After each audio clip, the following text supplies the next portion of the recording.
श्री स्वामी समर्थ. जय जय स्वामी समर्थ. श्री स्वामी समर्थ. जय जय स्वामी समर्थ. श्री स्वामी समर्थ महाराजांच्या नामस्मरणाने आजच्या व्हिडिओला सुरुवात करूया. शुभ दुपार तुम्हा सगळ्यांना. कसे आहात तुम्ही सगळे? आशा व्यक्त करते स्वस्थ असाल, मस्त असाल, स्वामींच्या सेवेमध्ये रममाण असाल. कालपासूनच सुरू झालेल्या अमावस्येबद्दल आज काही माहिती आणि उपाय मी तुम्हाला देणार आहे.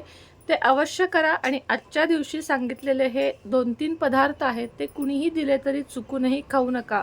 त्याचा परिणाम आपल्यावर वाईट होतो आणि आपल्या आयुष्यामध्ये त्याचे अनेक त्रास आपल्याला नंतर भोगावे लागतात. आणि मग आपणच म्हणतो की सगळं काही सुरळीत चाललं होतं, अचानक या सगळ्या गोष्टी का घडू लागल्या. लक्षात घ्या, अमावस्या हा दिवस वाईट नाही आहे, कारण अमावस्या दिवशीच आपण लक्ष्मीपूजनसारखा चांगला एक दिवस साजरा करतो. अमावस्या वाईट नाही आहे, फक्त अमावस्या दिवशी ज्यांना काही त्रास होतात, ज्यांना कुणाला आजारपणाचा त्रास होतो, कुणाला डोकेदुखीचा त्रास होतो, तर कुणी व्हायबल होतं, कुणी मानसिक रोगी जे असतात त्यांना जास्त अमावस्या पौर्णिमेला त्रास होतो. त्या लोकांनी एक लक्षात घ्या की अमावस्या पौर्णिमेला जास्तीत जास्त नामस्मरणात स्वतःचं मन गुंतवा. नामस्मरण करा, मन शांत ठेवा आणि त्यानंतर तुम्ही साधना करा. म्हणजे ज्या कुठल्या देवावर, साईबाबा असू देत, तुमचे गजानन महाराज असू देत, किंवा आपले स्वामी समर्थ असू देत, देवी असू दे, लक्ष्मी असू दे, ज्यांना तुम्ही मानता त्यांचे नामस्मरण करा आणि जास्तीत जास्त वेळ देवाच्या नामस्मरणात घालवा. जरी तुम्ही वर्कर असाल, म्हणजे वर्किंग असाल तरी, आणि घरात असाल तरी लक्षात ठेवा या 2 दिवशी तुम्हाला जास्तीत जास्त देवाचे नामस्मरण करायचे आहे. दुसरी गोष्ट काय करायची आहे आपल्याला, तर अमावस्या दिवशी घरातली डीप क्लिनिंग, ज्याला आपण म्हणतो डीप क्लिनिंग, म्हणजे वरच्यावर झाडणे पुसणे नाही, तर जाळ्या काढणे, जळमटं काढणे, स्वच्छ फरशी पुसणे. आता आपल्याकडे सोफा आहे, बेड आहे, ते सगळं सरकवून त्याच्या खालून फरशी पुसणे. फरशी नुसतीच नाही तर त्यामध्ये, त्या पाण्यामध्ये थोडंसं गोमूत्र घालायचं, थोडीशी हळद घालायची, थोडंसं मीठ घालायचं, लिंबू पिळायचं आणि त्यानं फरशी पुसायची. यानं तुमच्या घरातली संपूर्ण निगेटिव्हिटी रिमूव्ह होण्यास अगदी नक्की मदत होईल. या पाण्यानं फरशी दिवसातून 2दा अमावस्येला पुसलीत तरीही चालेल. तिसरा उपाय म्हणजे नेहमी मी सांगत असते की अमावस्या पौर्णिमेला आणि प्रत्येक शनिवारी कर्पूर होम करत चला. आता कर्पूर होम कसा करायचा, एक नारळ घ्यायचा, शेंडी सहित घ्या, शेंड्या नसल्या तरी चालेल, 7 कापूर घ्यायचे, एक कापूर त्याच्यावर प्रज्वलित करायचा, अख्ख्या घरात, टॉयलेट बाथरूम सोडून अख्ख्या घरामध्ये फिरवायचा आणि त्याच्याबरोबर अवधूत चिंतन श्री गुरुदेव दत्त किंवा श्री स्वामी समर्थ या नामाचा जप करायचा. तो नारळ समजा चढा गेला तर तो विसर्जित करायचा, म्हणजे टाकून द्यायचा. आणि तो जर नारळ चांगला राहिला तर देवघर सोडून कुठल्याही जागेवर ठेवून द्या, त्याच्यात काही निगेटिव्हिटी वगैरे नसते. तोच नारळ तुम्ही 2-3 अमावस्या, 2-4 महिने वापरू शकता आणि त्यानंतर तो तुम्ही विसर्जन करा. तडा जाईल तेव्हा तुम्ही तो विसर्जन करू शकता. पुढची गोष्ट म्हणजे तुम्हाला काय करायचं आहे, अमावस्या आणि पौर्णिमा. आता मी आज अमावस्येचं बोलते. अमावस्या दिवशी अंघोळीच्या पाण्यामध्ये नेहमी थोडंसं दूध घाला किंवा तुरटी घाला.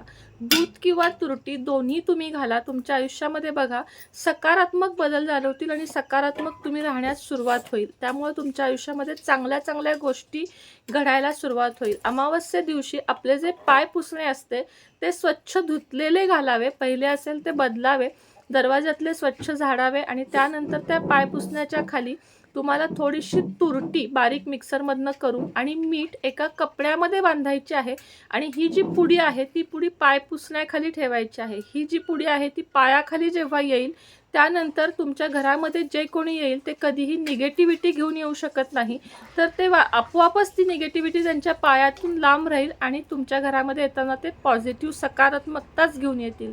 त्याचप्रमाणे दरवाजाला तुम्हाला एक गोष्ट बांधायला सांगणार आहे अमावस्या दिवशी. जसं आपण कोहळा बांधतो, कोहळा हा नेहमी घरात आतल्या दिशेला बांधा. कोहळा बांधताना सुद्धा तुम्हाला काय करायचं आहे, तर कोहळ्याची आधी पूजा करायची आहे. कोहळा स्वच्छ पाण्याने धुवायचा आहे.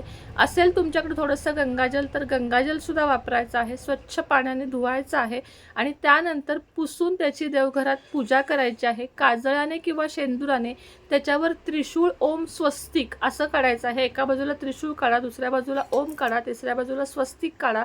असं काढल्यानंतर तुम्हाला तो लाल कपड्यामध्ये बांधायचा आहे आणि त्या शिंकाळ्यात किंवा दोरीला कसंही घराच्या आतल्या बाजूला उजव्या हाताला वर असा तुम्हाला तो बांधायचा आहे. अजून एक आजच्या पूर्ण उपायांमधला एक प्रामुख्यानं मुख्य उपाय एक शेवटचा सांगते. एक काळं कापड घ्या, साधारण अर्धा मीटर किंवा त्यापेक्षा कमी असेल तरी चालेल, कॉटनचं असावं, पॉलिएस्टर नसावं. त्यामध्ये तुम्हाला 50 ग्रॅम तुरटीचा अखंड खडा ठेवायचा आहे आणि तो दाराच्या बाहेर आपण आत येतो त्याच्या उजव्या हाताला, म्हणजे हा समजा दरवाजा आहे तर आपल्या उजव्या हाताला वरच्या हाताला खिळा वगैरे ठोकून तिथं कायमस्वरूपी ते लावून ठेवायचं. पुढच्या अमावस्येला किंवा पौर्णिमेला ते बदलायचं. तुरटीमध्ये अशी शक्ती आहे जी तुमच्या घरातली सगळीच्या सगळी निगेटिव्हिटी खेचून घेते आणि येणारा बाहेरचा व्यक्तीसुद्धा तुमच्याकडे कधीही बाधित नजरेनं किंवा वाईट नजरेनं तुमच्यापर्यंत येऊ शकत नाही. तर तो कायम चांगलेच विचार घेऊन त्याचे जे वाईट थॉट्स आहेत ते घराच्या बाहेर आपोआपच जातील आणि आपोआपच त्याचे ते थॉट्स निघून जातील आणि ते नीट होतील. पुढचं म्हणजे आता आपण नेहमी बघत आलोय की पूर्वजांपासून आपल्या ही परंपरा आहे की दाराला लिंबू मिरची बांधणे.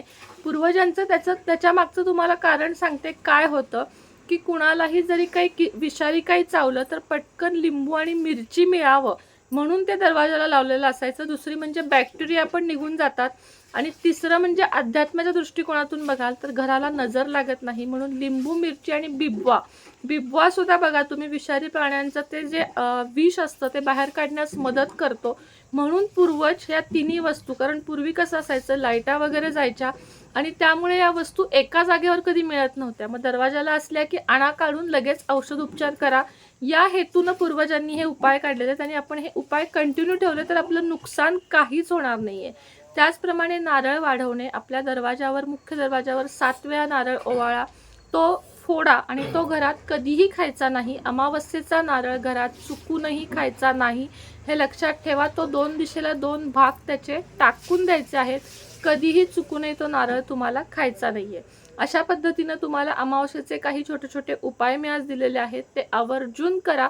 अमावस्येच्या उपायांनी तुम्हाला चांगला रिझल्ट येईल. मानसिक आजार ज्यांना असतील त्यांच्यावरून एक नारळ घ्या, त्याच्यावर तुम्ही त्रिशूळ काढा शेंदुरानं आणि 7 वेळा ओवाळा. अवधूत चिंतन श्री गुरुदेव दत्त किंवा श्री स्वामी समर्थ म्हणत आणि तो नारळ सरळ डस्टबिनमध्ये टाकून द्या. 7 वेळा उतरवायचा आहे, उलटा उतरवायचा आहे म्हणजे अँटी क्लॉकवाईज उतरवायचा आहे आणि सरळ डस्टबिनमध्ये टाकायचं आहे. घरातल्या कुणालाही नजरबाधा, दोष, टोना टोटका असं काहीही झालं आहे असं तुम्हाला वाटत असेल तरीही तुम्ही हा उपाय प्रत्येकावर वेगळा नारळ घेऊन करू शकता. अमावस्या दिवशी आपलं जे काही वाहन आहे ते आपली लक्ष्मीच आहे. आपला जीव वाचवण्याचं काम अमावस्येला गाडी करत असते म्हणून म्हणजे महिनाभर करत असते म्हणून अमावस्या दिवशी गाडी चालू करून त्याची पूजा करायची, धुवायची, पुसायची, मग गाडी चालू करायची आणि त्यानंतर हार, फुले, कुंकू, हळद, उदबत्ती, धूप, दीप, कापूर जाळायचा आणि एक नारळ प्रत्येक गाडीला 3 गाड्या असतील तर 3 नारळ तुम्हाला वाढवायचे आहेत आणि पूजा गाडीची व्यवस्थित करायची आहे. गाडीला सुद्धा प्रार्थना करायची आहे की तू आमचं संरक्षण कर, कधीही असं काही प्रसंग घडून देऊ नकोस ज्याने आमच्या घरातल्या कुणाला इजा होईल अशी प्रार्थना महाराजांजवळ करायची आहे. आणि त्यानंतर तुम्हाला गाडीचं ते जे आपण चालू केलेली गाडी आहे ती बंद करायची आहे. आजचं लोकेशन थोडंसं वेगळं आहे, थोडं तुम्हाला उजेड येत असेल माझ्या चेहऱ्यावर त्याबद्दल माफ करा, कारण मी आईकडे आहे आज आणि त्यामुळे व्हिडिओ थोडासा वेगळा दिसत आहे. समजून घ्याल अशी अपेक्षा व्यक्त करते आणि आजचा व्हिडिओ इथंच थांबवते. पुन्हा भेटूया नवीन व्हिडिओसोबत, नवीन विषयासोबत. तोपर्यंत तुम्हा सर्वांना श्री स्वामी समर्थ. अजून एक सांगायचं आहे, आत्ता सध्या मी कोणत्याही ऑर्डर थोडे दिवस पोचवू शकत नाही. मी जेव्हा ऑर्डर पोचवू शकेन असं तुम्हाला सांगेन तेव्हाच तुम्ही मेसेज करा.